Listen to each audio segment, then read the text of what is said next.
शील प्रभुपाद की जय, गुरु गौरांग की जय।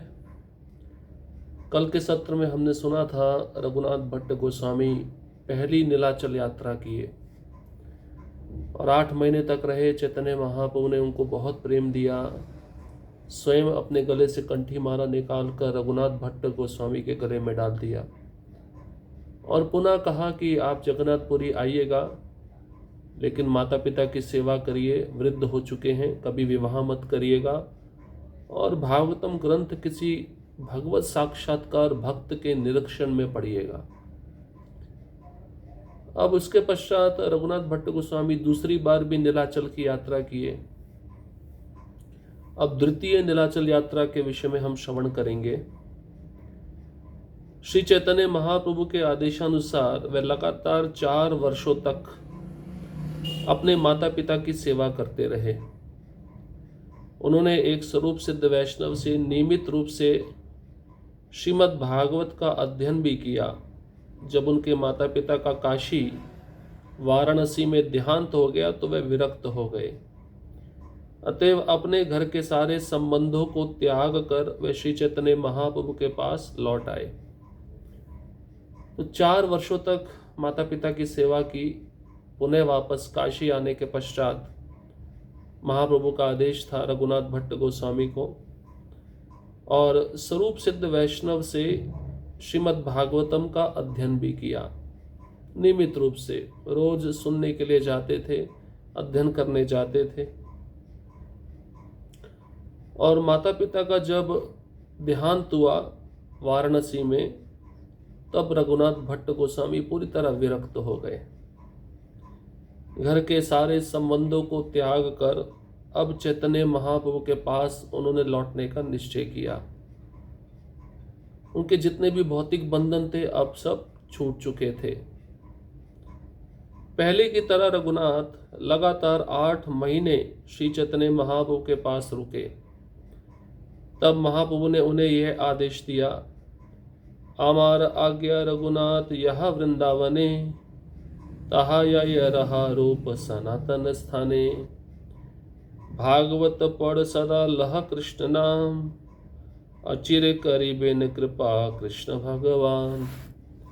चैतन्य चरितामृत अंत्य लीला 13वां अध्याय श्लोक क्रमांक 120 और 121। पहले की तरह रघुनाथ भट्ट गोस्वामी 8 महीना चैतन्य महाप्रभु का जगन्नाथपुरी में संग प्राप्त किए। अब चैतन्य महाप्रभु ने उनको और भी उपदेश दिया। ये उपदेश इस प्रकार से है, हे रघुनाथ, मेरी आज्ञा अनुसार तुम वृंदावन जाओ, वहां रूप तथा सनातन गोस्वामियों के संरक्षण में रहना। तुम वृंदावन जाकर 24 घंटे हरे कृष्ण मंत्र का कीर्तन करना तथा निरंतर श्रीमद् भागवत पढ़ना। पूर्ण पुरुषोत्तम भगवान कृष्ण शीघ्र ही तुम पर कृपा करेंगे।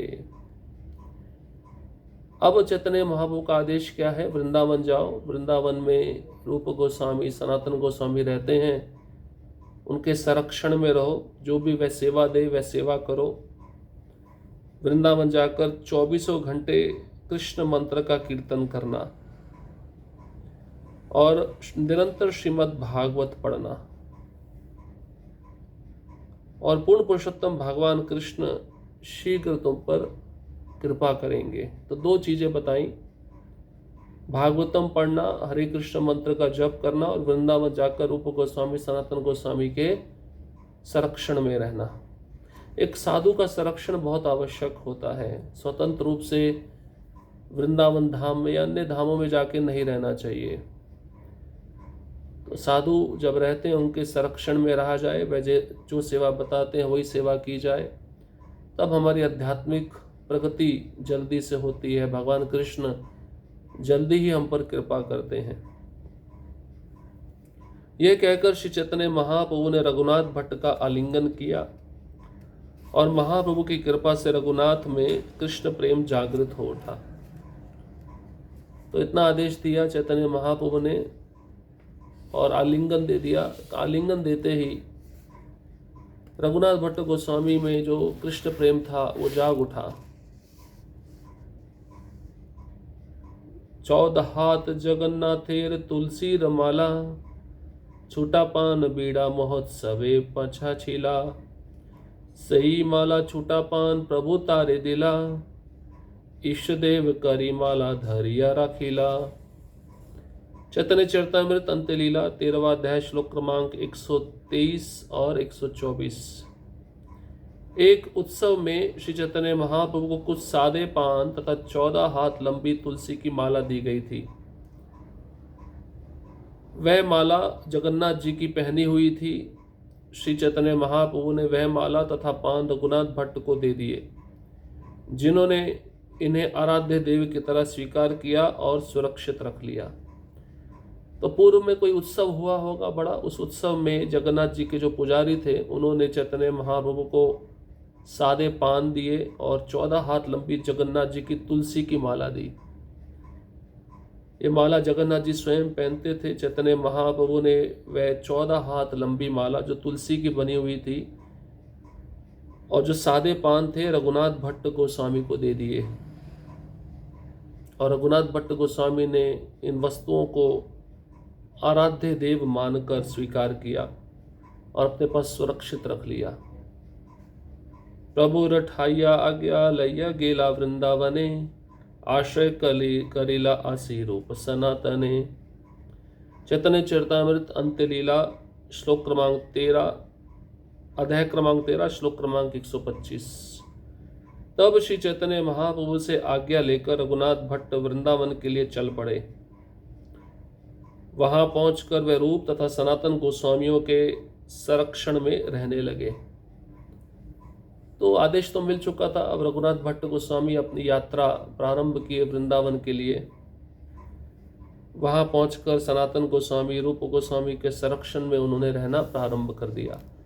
अब रघुनाथ भट्ट गोस्वामी वृंदावन में कैसे रहते हैं, कौन कौन सी सेवाएं करते हैं, उनका आचरण कैसा होता है, इसके विषय में हम श्रवण करेंगे।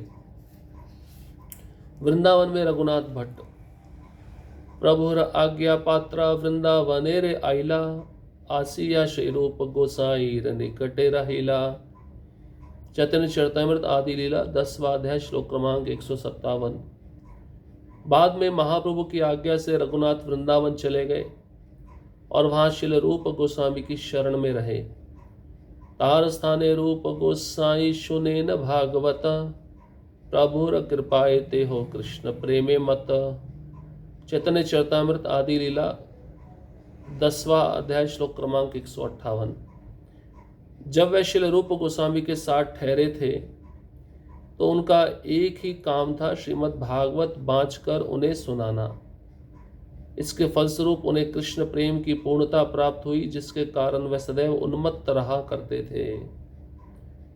तो रघुनाथ भट्ट गोस्वामी वृंदावन जाने के पश्चात रूप गोस्वामी की शरण में रहे और रूप गोस्वामी के साथ रहकर उनका एक ही सेवा था, श्रीमद् भागवतम रूप गोस्वामी को सुनाना।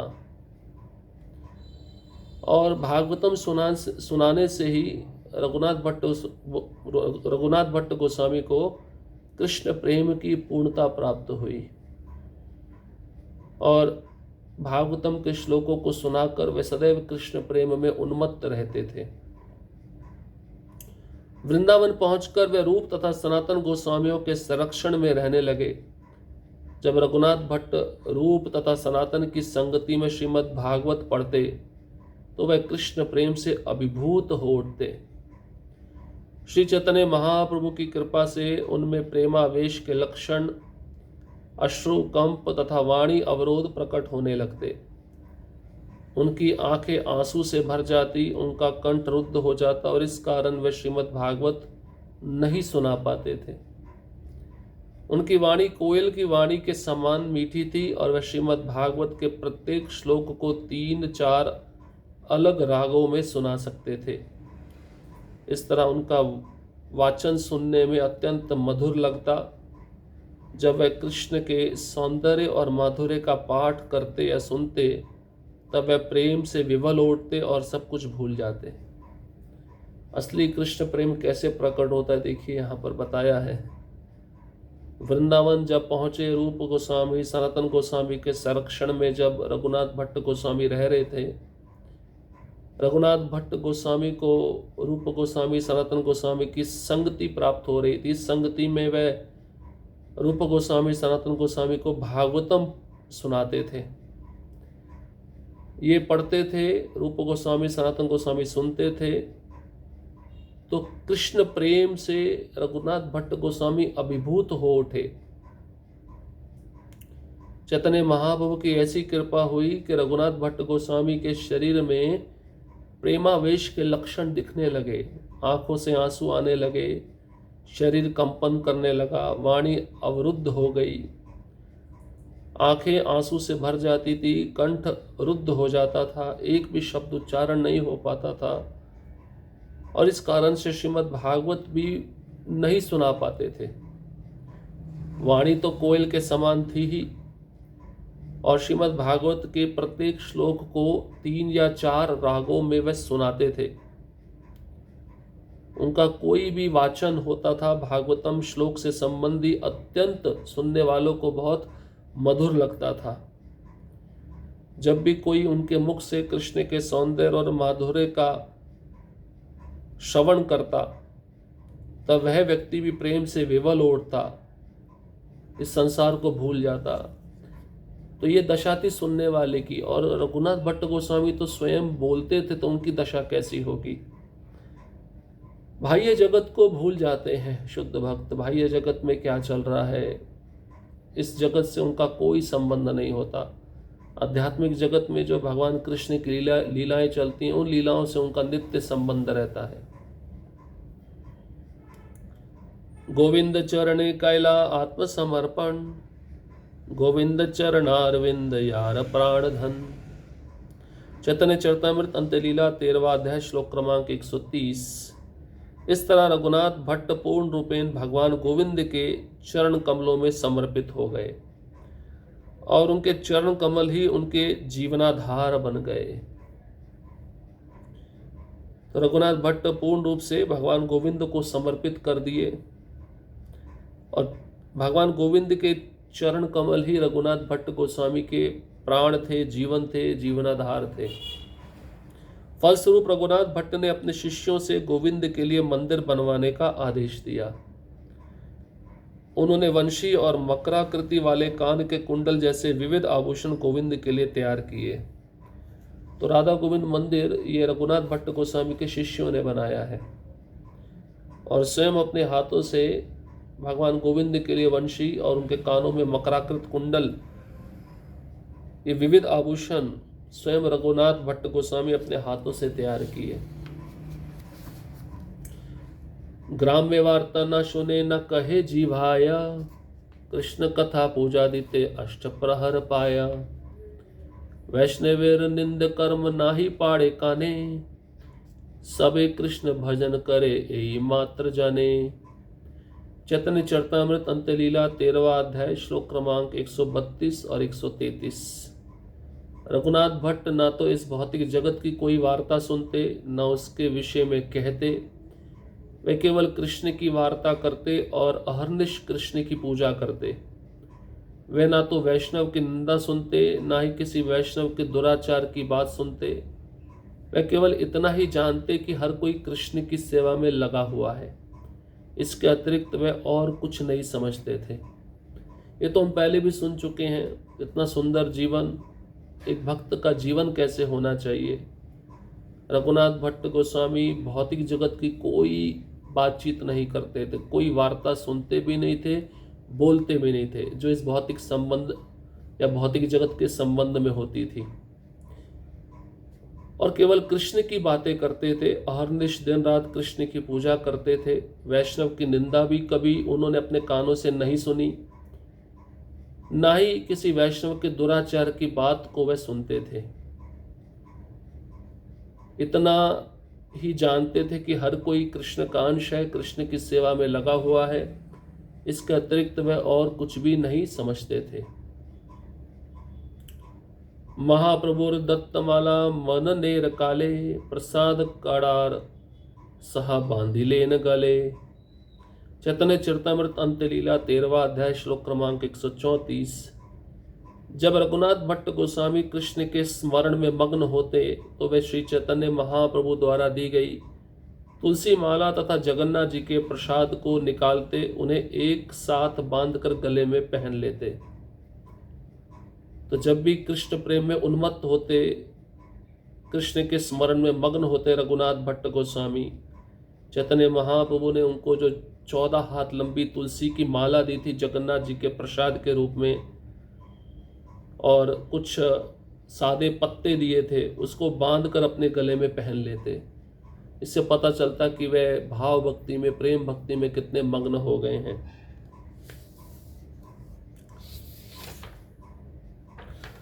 श्री भक्ति रत्नाकर ग्रंथ में गुण महिमा इस प्रकार वर्णित हुई है रघुनाथ भट्ट गोस्वामी की। रघुनाथ भट्ट गोस्वामीर गुणगान, श्रवण मात्रे कान ना जुड़ाए मन, सर्वशास्त्रे अध्यापक चर्चा श्रवणेते, बृहस्पति साधुवाद करे हर्ष चित्ते, भागवत पाठेर उपमा दीते नाये, व्यासादि सुनीते साध करे सुख पाए, यार भक्ति रीति देखी देवेर विस्मय, भट्टेर महिमा श्रीनिवास एछे हाय। भक्ति रत्नाकर 5वां अध्याय श्लोक क्रमांक 453 से 457। जीव की उदासी की यथार्था का पता श्री रघुनाथ भट्ट गोस्वामी के उत्तमोत्तम गुणों के मात्र श्रवण से चल सकता है। वे सभी शास्त्रों के ज्ञाता थे और उन्होंने सब कुछ केवल पवित्र ग्रंथों को सुनकर ही सीखा था। यहाँ तक कि इस गुण के कारण वे देवताओं के धर्मगुरु बृहस्पति के भी सम्माननीय थे। भागवत का उनका पाठ अद्वितीय था और यहाँ तक कि महान ऋषि जैसे व्यासदेव जी भी इसे सुनकर आनंदित होते थे। उनका समर्पण देवगणों को भी अचंभित करने वाला था। श्री रघुनाथ भट्ट श्री रूप गोस्वामी के निरंतर साथी के रूप में वृंदावन में रहे। श्री महाप्रभु की सलाह के अनुसार वे हमेशा श्री कृष्ण भजन में लीन रहते थे। श्री रघुनाथ भट्ट गोस्वामी द्वारा लिखित किसी भी ग्रंथ के लिए कोई ठोस परिणाम नहीं है। वे विशेष रूप से एक मधुर एवं कुशल भागवत पाठक के रूप में जाने जाते थे। उन्होंने आचार्य का कार्य किया तथा शिष्य स्वीकार किए। अपने शिष्यों द्वारा मंदिरों का निर्माण भी किया। उनका तिरुभाव अश्विन माह के शुक्ल पक्ष की द्वादशी तिथि को हुआ। श्री वृंदावन में 64 समाधि स्थल में रघुनाथ भट्ट गोस्वामी की समाधि है। इसकी सेवा और सुरक्षा श्री गौड़ीय वैष्णवों द्वारा की जाती है। तो उनका तिरुभाव कैसे हुआ? कोई ग्रंथ तो उन्होंने नहीं लिखा था, लेकिन भागवत पढ़ने में बहुत निपुण थे। यहाँ पे बताया गया है सारा ज्ञान उन्होंने केवल शास्त्रों को सुनकर सीखा था। पवित्र ग्रंथों को सुनकर उन्होंने सब ज्ञान ग्रहण किया और बृहस्पति जो देवताओं के गुरु हैं वह भी इनका सम्मान करते थे। जब वे भागवतम सुनाते थे तो व्यासदेव उस सभा में आकर इस भागवतम को सुनकर बड़े आनंदित होते थे और उनका समर्पण देवगणों को भी अचंभित करने वाला था। निरंतर रूप गोस्वामी के संग में रहते हुए हमेशा कृष्ण भक्ति में रघुनाथ भट्ट गोस्वामी लीन रहे। रघुनाथ भट्ट गोस्वामी द्वारा कोई लिखित ग्रंथ तो प्राप्त नहीं हो पाया, इसका कोई ठोस परिणाम नहीं है। एक मधुर एवं कुशल भागवत पाठक के रूप में वे जाने जाते थे। शिष्य स्वीकार किए, आचार्य बने, अपने शिष्यों को मंदिरों के निर्माण कार्य में लगाया। तिरुभाव आश्विन माह की शुक्ल पक्ष की द्वादशी तिथि को हुआ। 64 समाधि स्थल में वृंदावन में उनका स्थान है, उनकी समाधि है, जहाँ पर गौड़ीय वैष्णव उनकी समाधि की, उनकी सेवा की सुरक्षा करते हैं। इस प्रकार से रघुनाथ भट्ट गोस्वामी का भी जीवन चरित्र यहाँ पे समाप्त होता है। तो इन 6 गोस्वामियों का आज हमने पूरा जीवन चरित्र समाप्त किया है। अब अगले आचार्यों का हम जीवन चरित्र प्रारंभ करेंगे। वो कौन से आचार्य होंगे आपको अगले सत्र में पता चलेगा। हरे कृष्णा कृष्णा कृष्णा हरे हरे, हरे राम राम राम हरे हरे। श्रील प्रभुपाद की जय, गुरु गौरांग की जय।